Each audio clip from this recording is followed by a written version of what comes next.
Mais où sont passés les deux pilotes américains, soi-disant secourus le 7 avril par 155 avions américains et 200 soldats? Cela fait déjà plus d'un mois. Les trolls nous expliquaient ici que c'était un échec iranien parce que les Américains auraient réussi à sauver deux pilotes. Pourtant, un mois plus tard, aucune photo, aucune vidéo, aucune image, aucun témoignage. Même pas une apparition de Donald Trump aux côtés de ces prétendus pilotes américains blessés. On nous parlait pourtant d'un dispositif gigantesque avec même un appareil capable de détecter les battements de cœur. Certains veulent déjà tourner un film sur les deux pilotes américains prétendument sauvés en Iran. Quelques acteurs très connus, un scénario patriotique, Hollywood encaisse les millions, les trolls applaudissent, mais jusqu'à aujourd'hui, personne ne sait réellement qui sont ces deux pilotes. À ce rythme, dans un mois ou plus, ils sortiront deux soldats américains de nulle part en affirmant que c'était eux les pilotes. Le 28 février, début de la guerre d'agression, Trump appelait les gardiens de la révolution à déposer les armes ou à faire face à une mort certaine.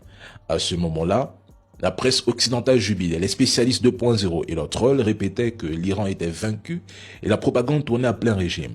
83 jours plus tard, le même Trump évoque désormais la possibilité d'un accord avec ces mêmes gardiens de la révolution qui qualifient pourtant de vaincus et de fous.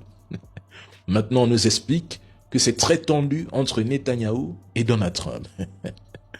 Vous savez, je n'imaginais pas que leur sketch, leur propagande et leur mise en scène iraient aussi loin.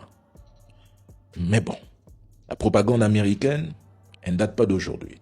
Les gardiens de la révolution iranienne préviennent que leurs actions s'étendront bien au-delà de la région si Donald Trump et son proxy, l'entité, reprennent la guerre.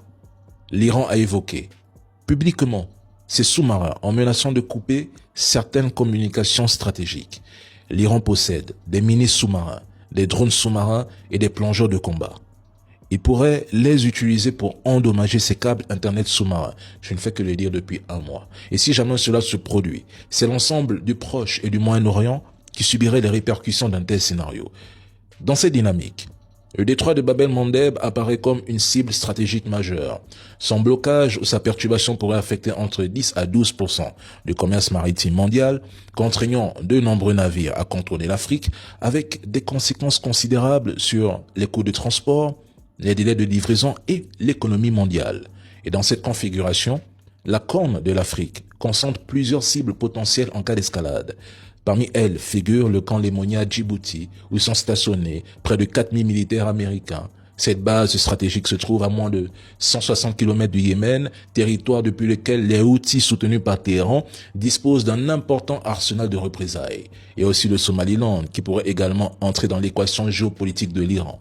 L'entité est récemment devenu le seul État à reconnaître l'indépendance du Somaliland vis-à-vis de la Somalie, qui pourrait renforcer davantage les tensions régionales.